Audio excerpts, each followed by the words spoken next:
in this podcast episode, we're going to be talking about my Etsy shop. Now, actually, I had two Etsy shops.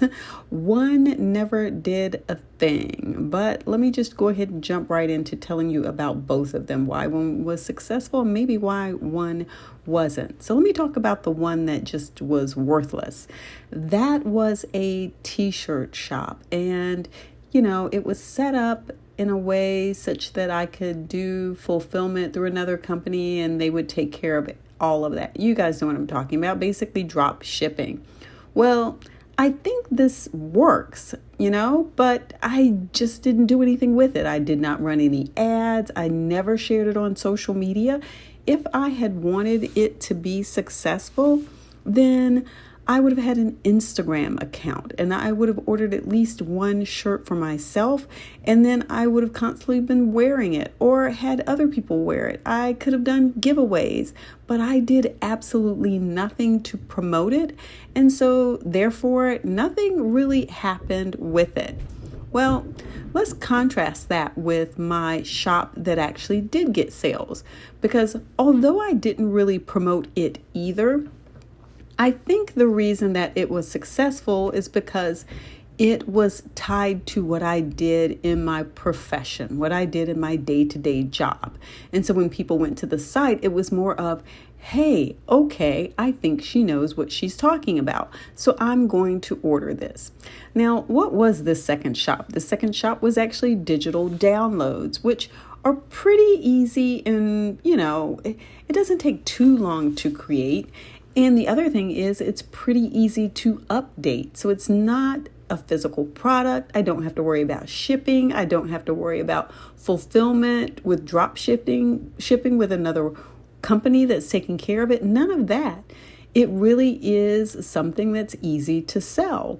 And I'll get into later with why I decided to change what I'm selling with that particular shop. But let me give you some of the background here. This shop was started in 2021. Like I said, it was digital downloads, and I think it was successful because people could relate to it and say, hey, yeah, she does this as her profession. So in 2021, I had 1,929 visits to that shop, and I had 73 orders.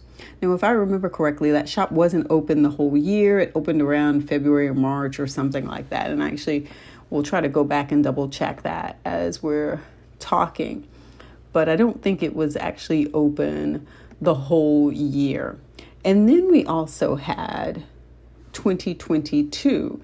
Now, of course, I saw an uptick because I had more products. I think by this point, I had maybe around 35 products. Maybe around the first year, I had maybe half that. Maybe I got up to 12 or 13, something like that. So it wasn't even half, I don't think.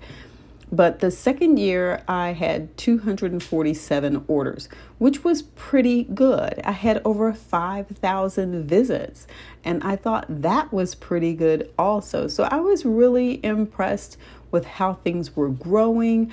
I really felt like even if I didn't promote it, if I continued to put this, this particular kind of digital download out there, I really felt like the sales would continue to grow over time. I really didn't have a problem at all with wondering how it was going to work or whether or not it was going to be successful. I just didn't want to do it anymore. I didn't want to sell those kinds of products. And so earlier this year, I took most of those products down. I think there are 4 still up there, 4 that I'm okay with. But the thing about it is I wanted to do something different. And if you want to do something different, as long as you still have this crutch income coming in, because it's a crutch, you're just like, I don't want to get rid of that income, so I'm going to leave those products up there. And then you don't ever really move to your new thing because you still have this crutch and you're still relying on it. It's kind of like how people talk about having an A plan and a B plan. If you don't have a B plan, then you really do have to focus on your A plan. And that's kind of how I felt with this. I was thinking to myself, if I keep those products up there and they keep making money, then I'm never going to really switch it out. And it also will be difficult for people coming to the Etsy shop to understand what the Etsy shop is selling. Like, what is this shop about if there's this mix of stuff up here and it makes absolutely no sense? So once I get the first product up there, then I'm literally going to take these other 4 things down also. It's really just a matter of time. I've been working behind the scenes, and I'll talk to you about that in another podcast episode. But yeah, so it was actually doing pretty good, 247 orders, and we'll get to income in just a second. So this year, of course, was the year that I shut it down, and I shut it down pretty early in the year. I want to say it was around the first quarter of the year of 2023. So I only had 75 orders. So this pretty much is like the first year. So think about that. 2021, I had 73 orders. 2022, I had 247 orders. And in 2023, I had 75 orders. And the visits were about the same too. They kind of match. 1,929 visits in 2021, 5,032 visits in 2022, and 1,971 visits in 2023. I know some of you are probably thinking right now, I wish you would just make a video and put these pictures up there. But no, this is a podcast. All right, so let's talk about the total revenue that came in those 3 years. And it's going to be just as you suspect.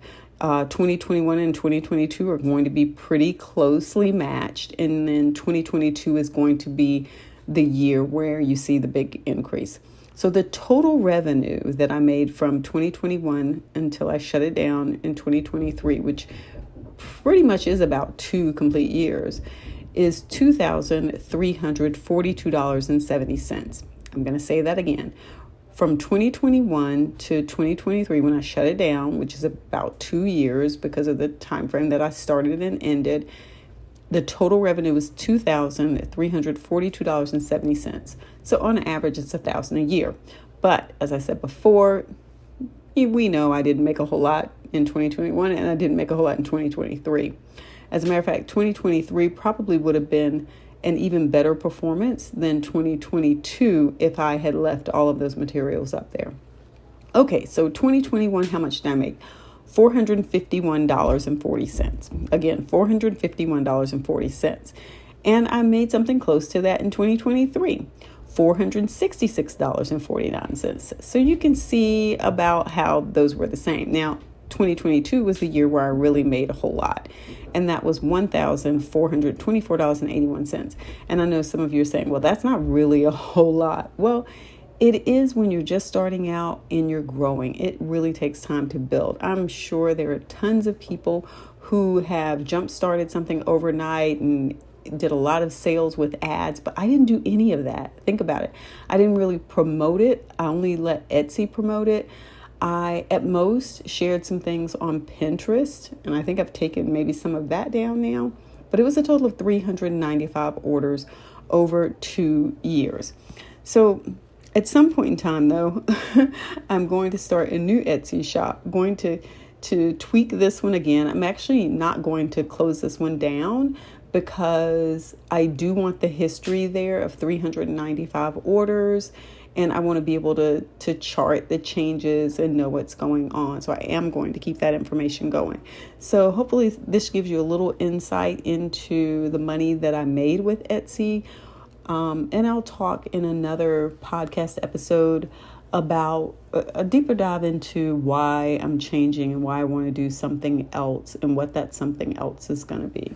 But I hope this information was helpful to you. Go ahead and give the podcast a thumbs up and don't forget to subscribe.